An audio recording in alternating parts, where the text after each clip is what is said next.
Welcome to Note Class. Hi friends, competitive எக்ஸாமுக்கு prepare பண்ணுற ஒரு ஸ்டூடெண்ட்ஸும் கண்டிப்பாக ஃபாலோ பண்ண வேண்டிய விஷயம் என்னென்னு பார்த்தீங்கன்னா டைம் மேனேஜ்மெண்ட். ஸோ நீங்கள் ஜாப் போகிறவங்களாக இருக்கலாம், இல்லை ஹவுஸ் ஒய்ஃபாக இருக்கலாம், இல்லை ஃபுல் டைம் படிக்கிறவங்களா கூட இருக்கலாம். ஸோ நீங்கள் எல்லோரும் எப்படி டைம் மேனேஜ் பண்ணி படிக்கிறது அப்படிங்கிறது தான் இந்த வீடியோவில் ஷேர் பண்ணியிருக்கேன். ஸோ வீடியோ ஸ்கிப் பண்ணாமல் கடைசி வரையும் ஃபுல்லாக பாருங்கள். வீடியோ பார்க்குறதுக்கு முன்னாடி நம்ம சேனலை சப்ஸ்கிரைப் பண்ணாமல் வீடியோ பார்த்துட்ருக்கீங்கன்னா வீடியோ பார்த்து முடிச்சுட்டு கண்டிப்பாக சப்ஸ்கிரைப் பண்ணிடுங்க. அது மாதிரி நம்மளோட வீடியோ உங்களுக்கு பிடிச்சிருக்கு அப்படின்னா உங்கள் ஃப்ரெண்ட்ஸ் அண்ட் ஃபேமிலிஸ்க்கு ஷேர் பண்ணுங்கள். நம்ம சேனலோட டெலிகிராம் சேனலோட லிங்க் பார்த்தீங்கன்னா டிஸ்கிரிப்ஷன்லேயும் கொடுத்துருக்கேன். ஸோ அதில் ஃபாலோ பண்ணாதவங்களும் டெலிகிராமில் ஃபாலோ பண்ணிக்கோங்க. இப்போ நம்ம வீடியோக்குள்ளே போகலாம். டைம் மேனேஜ்மெண்ட் பற்றி பார்க்குறதுக்கு முன்னாடி நான் சொல்கிற இந்த 4 விஷயத்தை கரெக்டாக ஃபாலோ பண்ணுங்கள். நம்பர் 1 என்னென்னு பார்த்தீங்கன்னா, எந்த எக்ஸாம் ப்ரிப்பேர் பண்ணுறோம் அப்படிங்கிறதுல கரெக்டான முடிவு எடுத்துருங்க. நம்பர் 2 என்னென்னா, அந்த எக்ஸாமுக்கு என்ன எவ்வளோ டேஸ் இருக்குது அப்படின்னு நம்மளுக்கு டேஸ் கால்குலேஷன் கரெக்டாக தெரியணும். நம்பர் 3 என்னென்னு பார்த்தீங்கன்னா, அந்த டேஸை கால்குலேட் பண்ணி நம்ம வந்து monthly plan, weekly plan, daily plan வந்து மேக் பண்ணணும்.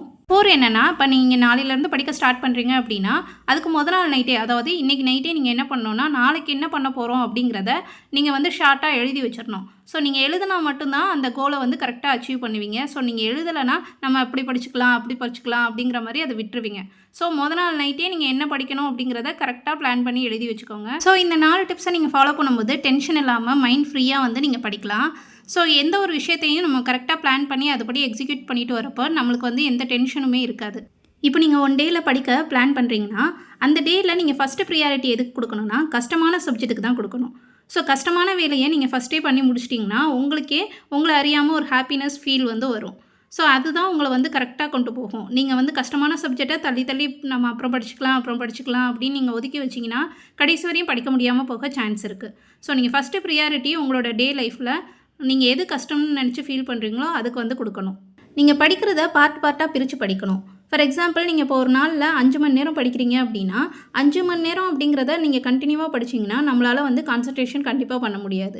ஸோ நீங்கள் எப்படின்னா உங்கள் அளவுக்கு எவ்வளோ கான்சன்ட்ரேஷன் பண்ண முடியுமோ அந்த தான் நோட் பண்ணி வச்சுட்டு நீங்கள் ஒரு 1/2 hour இல்லை 1 hourக்கு ஒன்ஸ் டைம் ஒரு 5 minutes or 10 minutes வந்து பிரேக் எடுத்துகிட்டு மறுபடியும் அந்த சப்ஜெக்ட்டை கண்டினியூ பண்ணலாம்.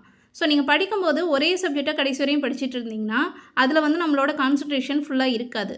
ஸோ நீங்கள் படிக்கிறத அந்த டேயில் மிக்ஸ்டு சப்ஜெக்டாக வந்து வச்சுக்கணும். ஃபார் எக்ஸாம்பிள், நீங்கள் தமிழ், மேக்ஸு, ஜிஎஸ்சில் பாலிட்டி, யூனிட் 8, ஸோ இந்த மாதிரி 2 சப்ஜெக்டை ஆட் பண்ணி படிக்கணும்.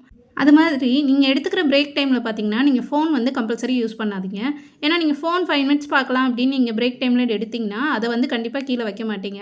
ஸோ அடுத்து இன்னொரு 5 minutes அப்படின்னு நம்மளை வந்து மோட்டிவேட் பண்ணி இன்னொரு 10 நிமிஷம் பார்த்துட்டு வச்சிடலாம் அப்படிங்கிற மாதிரி நினைப்பீங்க. ஸோ நீங்கள் எடுக்கிற பிரேக்கில் நீங்கள் வந்து வேறு ஏதாவது விஷயத்தை வந்து ஃபோக்கஸ் பண்ணுங்கள். டைம் மேனேஜ்மெண்ட் பண்ணுறதுக்கு ரொம்ப முக்கியமான விஷயம் என்னென்னு பார்த்தீங்கன்னா அதிகாலையில் எந்திரிக்கிற ஹேபிட். ஸோ இந்த ஹேபிட் பார்த்திங்கன்னா இப்போ இருக்க ஜென்ரேஷன் யாருமே ஃபாலோ பண்ணுறதில்ல. ஏன்னா இப்போ இருக்க ஜென்ரேஷன் எல்லாமே தூங்குற டைம் பார்த்திங்கன்னா 12-12:30 ஆயிடுது. ஸோ முடிஞ்ச வரையும் நீங்கள் எல்லோரும் நைட்டு சீக்கிரமாக தூங்கி காலையில் சீக்கிரமாக எந்திரிக்க பாருங்கள். ஸோ காலையில் எந்திரிச்சு நம்ம படிக்கிறப்ப என்ன ஆகும்னு பார்த்திங்கன்னா உங்களை சுற்றி எல்லாமே மேக்ஸிமம் அமைதியாக தான் இருக்கும். ஸோ அமைதியான நேரத்தில் நம்ம படிக்கும்போது நம்மளுக்கு எந்த டிஸ்டர்பன்ஸும் இருக்காது. ஸோ முக்கியமாக ஹவுஸ் ஒய்ஃப் ஸ்டூடெண்ட்ஸ் பார்த்திங்கன்னா காலையில் உள்ள நேரத்தை உங்களுக்கான நேரமாக நீங்கள் வந்து பயன்படுத்திக்கணும். காலையிலேருந்து நம்ம ஒரு விஷயத்தை படிக்கிறதுக்கும் டே ஃபுல்லாக படிக்கிறதுக்கும் அந்த விஷயத்தை நிறைய டிஃப்ரென்ஸ் இருக்குது. இப்போ நீங்கள் டே ஃபுல்லாக ஒரு விஷயத்தை 3 மணி நேரம் படிக்கிறீங்க அப்படின்னா காலையில் எந்திரிச்சு நீங்கள் படிக்கிறப்ப ஒரு 1 hourலேயே அந்த விஷயத்தை படித்து முடிச்சிடலாம். ஸோ நிறைய சக்ஸஸ் ஆன பீப்புள்ஸும் உங்களுக்கு அதை தான் சொல்கிறாங்க. சக்ஸஸ் ஆன பீப்புள்ஸ் எல்லாருமே காலையில் எந்திரிச்சு படித்தவங்களாக தான் இருக்காங்க. ஸோ எந்த ஒரு விஷயத்தையும் நம்ம தொடர்ந்து பண்ணும்போது அது நம்மளோட ஹேபிட்டாக மாறிடும். ஸோ நீங்கள் முடிஞ்ச வரையும் காலையில் எந்திரிச்சு படிக்கிறதுக்கு ட்ரை பண்ணிங்கன்னா அதுவே உங்களோட ஹேபிட்டாக ஆயிரும். ஸோ இதை தான் அந்த காலத்தில் ஒரு பழமொழியில் சொல்லுவாங்க, 3 மணிக்கு எழுபவன் முனிவன், 4 மணிக்கு எழுபவன் ஞானி, 5 மணிக்கு எழுபவன் அறிஞன், 6 மணிக்கு எழுபவன் மனிதன், 7 மணிக்கு எழுபவன் எருமை.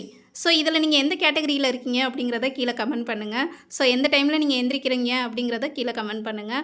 ஸோ முடிஞ்ச வரையும் நம்ம மனுஷனாக இருக்க ட்ரை பண்ணுவோம். அட்லீஸ்ட் நீங்கள் 6 o'clock எந்திரிச்சு ஒரு 1 hour இல்லை 1/2 hour வந்து படிக்க ட்ரை பண்ணுங்கள். இன்னொரு விஷயம் என்னென்னு பார்த்தீங்கன்னா, நீங்கள் முடிஞ்ச வரையும் எல்லாத்துக்கும் புக் வைஸில் படிக்காமல் எல்லாத்துக்கும் நோட்ஸ் மேக் பண்ணி அந்த நோட்ஸை வந்து நீங்கள் படிச்சிங்கன்னா உங்களுக்கு வந்து டைம் சேவ் ஆகும்.